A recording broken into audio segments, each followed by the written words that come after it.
Hello friends, welcome to Tarotees. अगर आप भी जानना चाहते हैं कि आपके पार्टनर के आने वाले टाइम्स में रिकंसाइल करेंगे कि नहीं, तो ये रीडिंग आपकी है। ये कलेक्टिव टाइमलेस रीडिंग है, तो जब भी आपके सामने आएगी ये रीडिंग आपसे रेजोनेट करेगी। ये कलेक्टिव रीडिंग है, तो इसे जनरल रीडिंग की तरह ही लेना है। जो चीज़ें आपसे रेजोनेट करें वही लेना है, बाकी को छोड़ दें। मैं सारे कार्ड्स निकाल देती हूँ, फिर हम रीडिंग करेंगे। टैरो रीडिंग में हम व्यूवर्स की जो एनर्जी होती है उसको पिक करते हैं। तो आप जिनके बारे में जानना चाहते हैं उनके बारे में सोचते रहिए और एनर्जीज के साथ कनेक्ट होने के लिए पहले लाइक बटन को हिट कीजिए। चलिए, जब तक मैं कार्ड निकालती हूँ तब तक आप अपने पर्सन का ध्यान कीजिए, ईश्वर का ध्यान कीजिए, आप जिस बेस्ट को मानते हैं उनका ध्यान कीजिए और आप यूनिवर्स का ध्यान कीजिए और कहिए कि उनको आप इस रीडिंग से आपको प्रॉपर गाइडेंस मिल सके, ऐसी उनसे कामना कीजिए। यहाँ पे एस की एनर्जी है, तो डेफिनेटली यहाँ पे आपका रिकंसाइल के साइंस आ रहे हैं। यहाँ अभी ये थोड़ा टाइम लेंगे या फिर थोड़े ऑफबीट चल रहे हैं, पर एज़ पर करंट एनर्जी ये 1 महीना लेंगे रिकंसाइल के लिए। लेकिन मैं बताना चाहूँगी कि tarot is not a good tool for predicting times. इसका कारण ये है कि ये एनर्जीज रीडिंग होती है। एनर्जीज चेंज होते ही चीज़ें बदलती हैं। यदि आप मैनिफेस्ट कर रहे हैं कि चेंज जल्दी हो, but as per the current energy मुझे विश्वास है कि ये इस महीने के अंदर तक या आसपास रिकंसाइल के लिए आएंगे। अगर ये आपकी रीडिंग है तो यहाँ पर मैं देख सकती हूँ कि आपके पर्सन बर्डन में है, लेकिन साथ साथ ही ये आपके और अपने रिलेशंस के अच्छे समय में जो भी केयरिंग और नर्चरिंग के कनेक्शंस थे आपके, उनको याद कर रहे हैं। आज जो कुछ भी अच्छी चीज़ें आपने जो कुछ भी अच्छी चीज़ें इस पर्सन के लिए की थी, लेकिन मुझे ऐसा लगता है कि ये पर्टिकुलर पर्सन उतने अच्छे नहीं हैं अपनी फीलिंग्स को एक्सप्रेस करने में। ये हमेशा कोल्ड हार्टेड रहते हैं। ये नहीं जानते कि अपने इमोशंस को कैसे एक्सप्रेस करें। शायद आप एक अवॉइडेंट पर्सन के साथ डील कर रहे हैं। ये लोग क्या होते हैं ना कि एक्सप्रेस करने में बहुत अच्छे नहीं होते। अगर बहुत ज़्यादा आप इनको इमोशनल सिचुएशन में डालेंगे तो ये सोचते हैं कि वहाँ से भाग जाएं।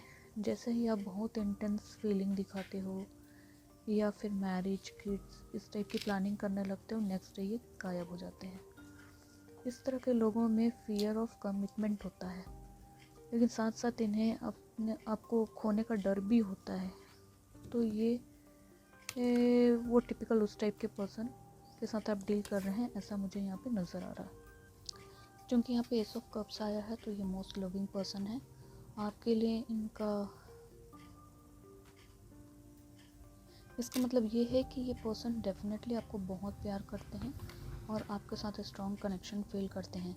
आप भी ऐसा मैग्नेटिक कनेक्शन फील करते होंगे जैसा पहले आपने किसी के साथ और महसूस नहीं किया होगा। डेफिनेटली ये कम्युनिकेट करेंगे। यहाँ न्यू बिगनिंग्स होने वाला है। अभी भले ही वो खुद को बहुत कंट्रोल कर रहे हैं या होल्ड करने की कोशिश कर रहे हैं, लेकिन मुझे विश्वास है कि ये प्यार है और आपके लिए जो आपने किया है वो अभी ये सब सोच रहे हैं और अचानक ये इस ब्रेक को तोड़ेंगे और सडनली आएंगे।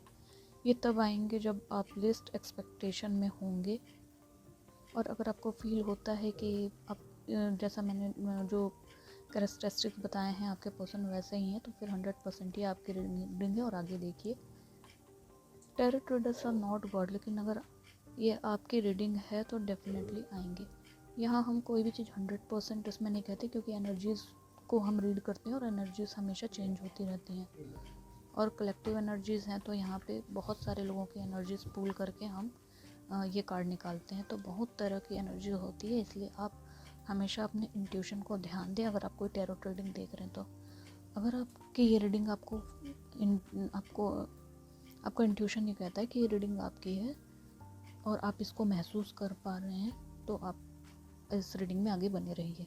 जब आप कोई रीडिंग देखने लगते हैं, वो आपके साथ रेजोनेट करने लगती है, तो आपको ये फील होने लगता है कि एग्जैक्टली मेरे साथ यही सब चीज़ें हो रही है और यही एक कंफर्मेशन होता है कि ये रीडिंग आपकी है। यहाँ पे रीडिंग्स में हम देख रहे हैं यहाँ पे एयर साइन और वाटर साइन और अर्दी साइंस भी हैं। यहाँ पे काफ़ी सिग्निफिकेंस है, ये आपके या आपके पार्टनर के हो सकते हैं। समटाइम्स ऐसा लगता है कि आपका इंट्यूशन काम नहीं कर रहा है, तो इसका मतलब ये नहीं होता कि आप इंट्यूटिव नहीं हो।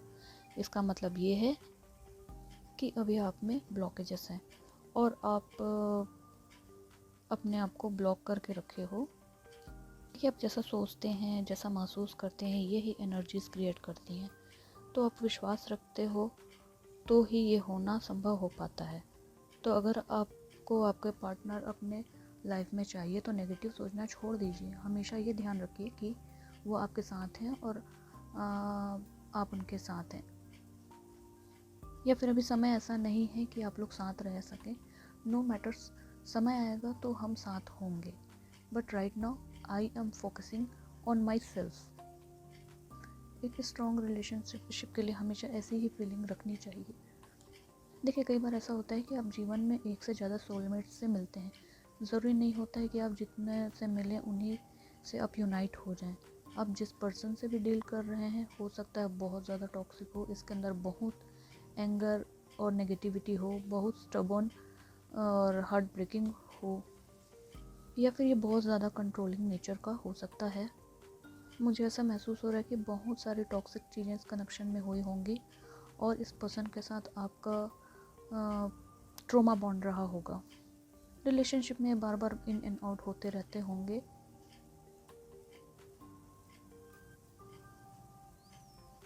या फिर आपके पीठ पीछे बहुत सी गलत चीज़ें की होंगी। या थर्ड पार्टी सिचुएशन में हो सकते हैं। मुझे ऐसा लगता है कि आप बहुत हार्ट ब्रोकन सिचुएशन में इस इंसान के साथ रहे होंगे और आप खुद भी डिसीज़न लेने की स्थिति में नहीं रहे होंगे। या फिर आप ये ही समझ पा रहे होंगे कि मुझे इस कनेक्शन में रहना चाहिए या निकल जाना चाहिए, लेकिन आपका लव कनेक्शन बहुत स्ट्रॉन्ग है। ये आपकी तरफ से ही नहीं, इस पर्सन की तरफ से भी है, इसलिए उनकी तरफ से ये पुलिंग एनर्जी आपको फील हो रही है। अगर ये आपकी रीडिंग है तो मैं कहना चाहूँगी कि don't wait for this person.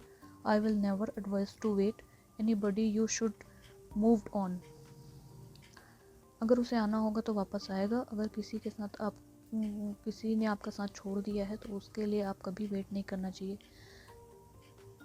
देखिए, मैं ऐसी टैरो ट्रेडर नहीं हूँ जो आपको डिल्यूशन में रखूँ या बहुत सारी अच्छी चिकनी चिकनी से बातें करूँ। देखिए, यहाँ पे आपके रिलेशन में बहुत सारा हार्डवर्क की ज़रूरत है। आप दोनों को अपने अपने अंदर वो हार्डवर्क करने की ज़रूरत है। मुझे नहीं लगता कि ये पर्सन खुद को चेंज करने की कोशिश करेंगे, क्योंकि इन्हें नहीं लगता कि इन्होंने कोई गलत काम किया है और ये वेरी कंट्रोलिंग नेचर है इनका। और ये पर्सन विश्वास करते हैं कि यहाँ कोई प्रॉब्लम नहीं है। वो हमेशा ऐसा प्रोजेक्ट करते होंगे कि सारे प्रॉब्लम्स आपको ही हैं, आपके कारण ही सारे सिचुएशंस हैं। हालांकि कनेक्शन बहुत स्ट्रॉन्ग है, फिर भी मैं सजेस्ट करूँगी कि इस पर्सन का वेट मत करो। Keep working on your self. अगर आपसे सिचुएशन हैंडल नहीं हो रहा है तो थेरेपी पे जाओ, साइकेट्रिस्ट से मिलो, लेकिन इसका इंतज़ार मत करो। अगर इसे वापस आना होगा तो ये आपकी लाइफ में आएगा। शायद आप इस सिचुएशन से निकलना नहीं चाहते क्योंकि आपको लगता है कि आपका सोलमेट कनेक्शन है। इस उम्मीद में कि एक दिन सिचुएशंस ठीक हो जाएंगी। आप होल्ड पर रखे हुए हैं इन सारी चीज़ों को। आपको एक गार्बेज बैग की तरह ट्रीट करता है, चीटिंग करता है, थर्ड पार्टी, फोर्थ पार्टी, और अब सिर्फ इसलिए उसको भी आपका सोलमेट है, आप वेट करें। You can not move on. ये बहुत अनफेयर है। आप खुद के लिए ऐसा मत करो। Please love yourself. जो भी इस वीडियो को देख रहे हैं, प्लीज़ डोंट वेट। मुश्किल है, लेकिन ये चीज़ें सोचिए, वो अपनी लाइफ अच्छे से जी रहा है तो आप भी अपनी लाइफ अच्छे से जी सकते हैं। अगर वो आगे बढ़ रहा है तो आप भी लाइफ में आगे बढ़ सकते हैं। याद रखो, अगर वो आपसे दूर जा सकता है तो आप भी उससे दूर जा सकते हो। अगर वो आपके बिना रह सकता है तो आप भी उसके बिना रह सकते हो। 2025 का रेजोल्यूशन लो कि जो लोग आपको महत्व देंगे आप भी सिर्फ उन्हें ही महत्व देंगे। और रेजोल्यूशन ले कि if I am not important in your life, then you are not important in my life। तो ये थी आज की रीडिंग। अगर आपसे रेजोनेट की हो तो प्लीज़ चैनल को सब्सक्राइब करें।